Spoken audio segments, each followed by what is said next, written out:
agripreneurs, donc merci. Je vais clôturer en fait avec un petit discours pendant que nous allons aller prendre le cocktail. Nos panélistes vont rester dans la salle pour pouvoir délibérer. Donc vous aurez votre cocktail à l'intérieur, mais les autres, je vous inviterai après à aller à l'extérieur. Donc voilà, je vais faire mon discours de clôture. Donc, mesdames et messieurs, chers alliés consacrés à l'agriculture et à l'agribusiness, je tiens tout d'abord à vous exprimer ma profonde gratitude pour votre engagement, votre participation active et la richesse des échanges que nous avons eus durant ces 3 derniers jours. Donc, nous sommes à la première cohorte de Bomekano Yabassi et qui s'est retrouvée en fait autour d'un objectif commun: renforcer les compétences des femmes et des acteurs et des actrices locaux dans le domaine de la gestion, de la planification et du développement stratégique agricole. Durant ces journées riches en apprentissage, nous avons abordé plusieurs thématiques essentielles, allant de la gestion simplifiée des exploitations agricoles à la stratégie de distribution et de mise en marché des produits, sans oublier le marketing agricole moderne, les compétences entrepreneuriales et les outils de développement stratégique des activités agroalimentaires. Chaque module a été conçu pour outiller les participantes afin qu'elles puissent mieux structurer leurs initiatives, accéder au marché et faire prospérer leurs entreprises agricoles dans un environnement souvent difficile.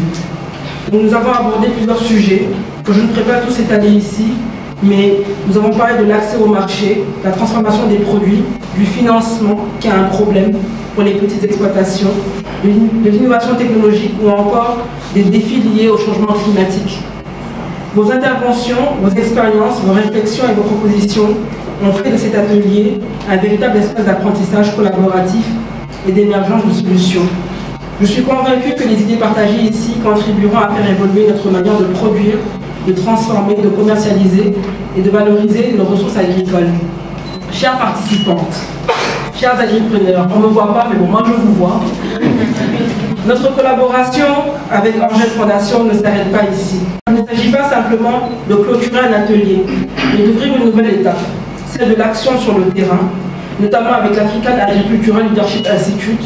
Donc il y a 5 brigadiers ici agricoles qui nous accompagnent depuis le début et qui vont continuer à vous accompagner pendant les 6 prochains mois sur le terrain pour vous donner un peu de leurs expériences, mais aussi vous donner des outils et des solutions.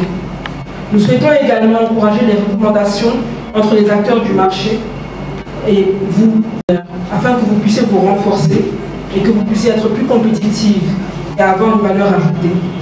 Je vais souligner ici la collaboration précieuse avec le projet Pour Elle, avec Madame Henriette Biaba et Expertise France. Alors, cette synergie entre nos structures n'est pas seulement un partenariat, mais une véritable alliance pour l'autonomisation économique des femmes. Un nombre significatif de participantes, offrir un contenu de qualité. Ouvrir la voie à des possibilités concrètes de financement et d'accompagnement pour les femmes agripreneurs. Je tiens également à remercier nos partenaires, notamment notre formateur, M. Mbouzé. On va applaudir pour M. Mbouzé.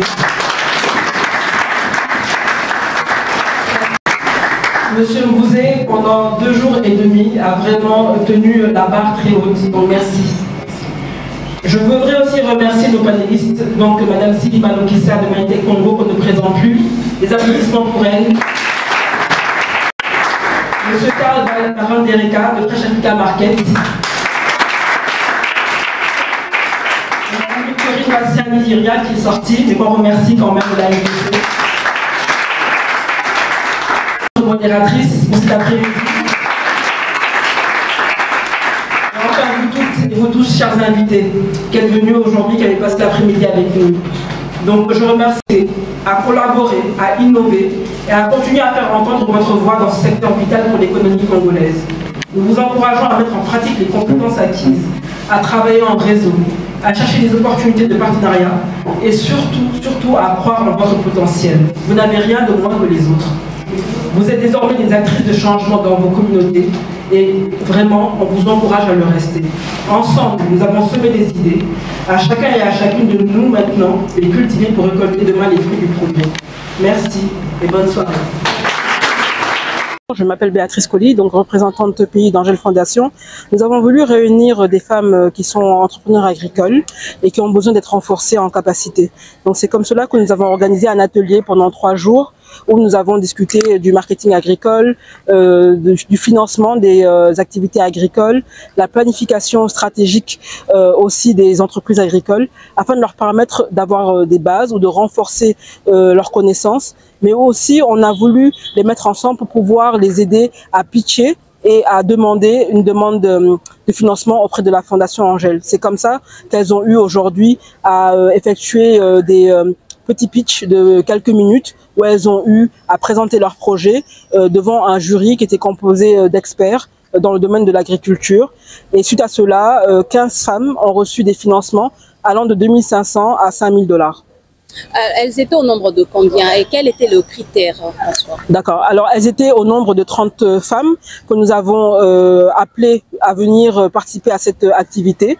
Alors, les critères de sélection ont été établis en collaboration avec Pour Elle, le projet Pour Elle de Expertise France, en collaboration aussi avec l'Agence française de développement. Donc, ce sont des femmes qui sont déjà dans le programme Pour Elle, qui sont coachées et suivies. Et suite à cela, Angel Foundation s'est présentée et a discuté avec Pour Elle afin de leur permettre d'avoir accès à des financements. Mais la condition était bien sûr qu'elles puissent aussi participer à une activité qui leur permettrait d'abord de comprendre mieux quels étaient leurs besoins et puis les aider aussi à un peu restructurer leur business plan, en l'occurrence. Et suite à cela, une fois qu'elles ont été, disons, sélectionnées, qu'elles ont accepté de collaborer avec nous, nous avons décidé de les réunir ici pendant 3 jours et avec un formateur, de leur donner les clés et les outils pour qu'elles puissent réussir leur entreprise agricole. Dans le fond. À quand la prochaine étape? Alors la prochaine étape, bien sûr, une fois qu'elles auront reçu leur financement, on aura ce qu'on appelle le suivi et évaluation de ce projet. Donc c'est une cohorte qui va se passer du mois de juillet au mois de décembre 2026, où on a des entrepreneurs qui seront suivis par des brigadiers agricoles qui iront sur le terrain avec elles environ 1 à 2 fois par mois pour évaluer leurs projets et voir si jamais ces projets sont en train d'aller dans la bonne direction.